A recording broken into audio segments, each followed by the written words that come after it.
यह प्रस्तुति कायरोप्रैक्टिक का एक व्यापक नैदानिक अवलोकन प्रदान करती है, जो एक मैन्युपुलेटिव और शरीर आधारित अभ्यास है जो रीढ़ की संरचना और तंत्रिका तंत्र के कार्य के बीच जटिल संबंध पर केंद्रित है। हमारा उद्देश्य मुख्य सिद्धांतों को स्पष्ट करना, नैदानिक सबूतों की जांच करना और पेशेवर समझ और मूल्यांकन के लिए आवश्यक सुरक्षा विचारों की रूपरेखा तैयार करना है।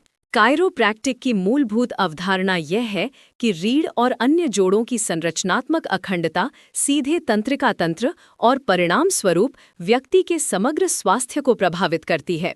जब रीढ़ ठीक से संरेखित होती है तो ये माना जाता है कि यह मस्तिष्क और शरीर के बाकी हिस्सों के बीच इष्टतम संचार की सुविधा प्रदान करती है, जिससे प्रणालीगत कार्य का समर्थन होता है। इस क्षेत्र में प्राथमिक चिकित्सीय हस्तक्षेप रीढ़ की हड्डी का मैनिपुलेशन है, जो विशेष रूप से उचित जोड़ की गतिशीलता और कार्य को बहाल करने के लिए लक्षित है। उन जोड़ों पर नियंत्रित बल लगाकर जो अपनी गति में प्रतिबंधित हो गए हैं, चिकित्सक दर्द को कम करने, मांसपेशियों के तनाव को कम करने और शरीर के समग्र शारीरिक प्रदर्शन और सीमा को बेहतर बनाने का प्रयास करते हैं। कायरोप्रैक्टिक पेशे के भीतर दो अलग अलग दार्शनिक दृष्टिकोण मौजूद हैं जो नैदानिक अभ्यास का मार्गदर्शन करते हैं।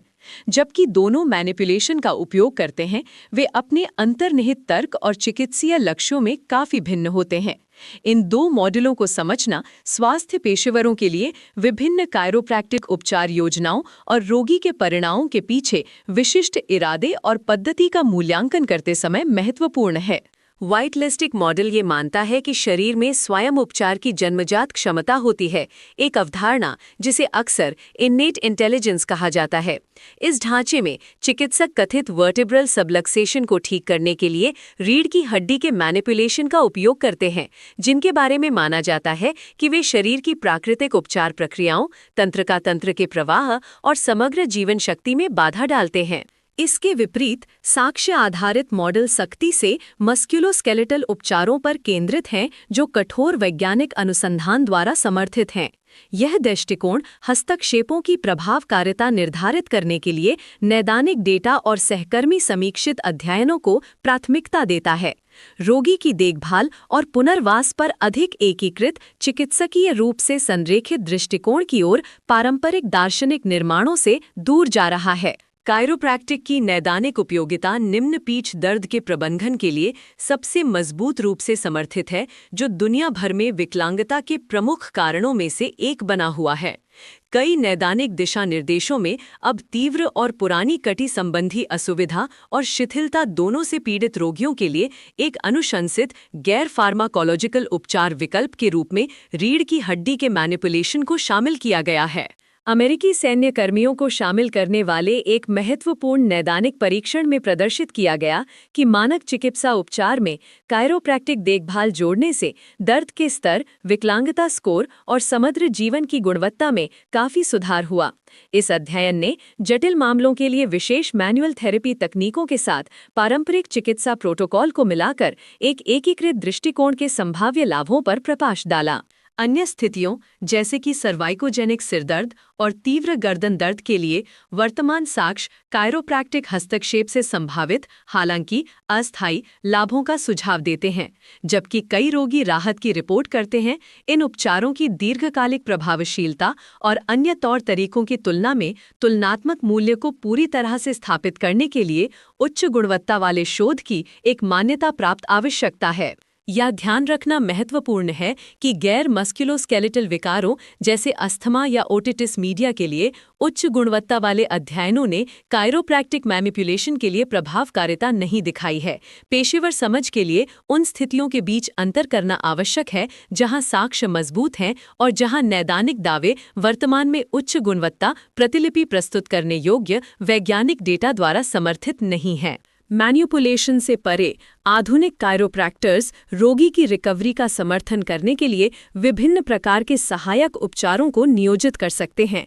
इनमें शारीरिक उपचार, पुनर्वास रणनीतियां और चिकित्सीय व्यायाम, एर्गोनॉमिक्स और जीवन शैली संशोधनों पर विशेषज्ञ सलाह प्रदान करना शामिल है।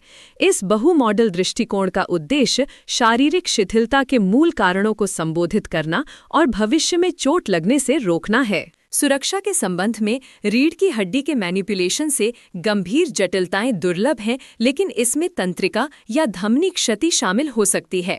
प्रतिकूल घटनाओं के बढ़ते जोखिम वाले रोगियों की पहचान करने के लिए चिकित्सकों को अपनी स्क्रीनिंग प्रक्रियाओं में मेहनती होना चाहिए, ये सुनिश्चित करते हुए कि उपचार के नैदानिक लाभ प्रत्येक व्यक्ति के लिए संभावित रिस्कों से अधिक हों। ये अभ्यास कुछ अंतर्निहित स्थितियों जैसे गंभीर ऑस्टियोपोरोसिस या सक्रिय न्यूरोपैथी वाले रोगियों के लिए सख्ती से वर्जित है। इन मामलों में मैनिपुलेशन का यांत्रिक बल फ्रैक्चर या आगे तंत्रिका संबंधी समझौता का कारण बन सकता है, जिससे रोगी की सुरक्षा के लिए वैकल्पिक सौम्य रूप से उपचार या चिकित्सा प्रबंधन अधिक उपयुक्त हो जाता है। रीढ़ की सर्जरी या संवहनी विकारों के इतिहास वाले रोगियों के लिए सुरक्षा नैदानिक अनिश्चितता का क्षेत्र बनी रही है।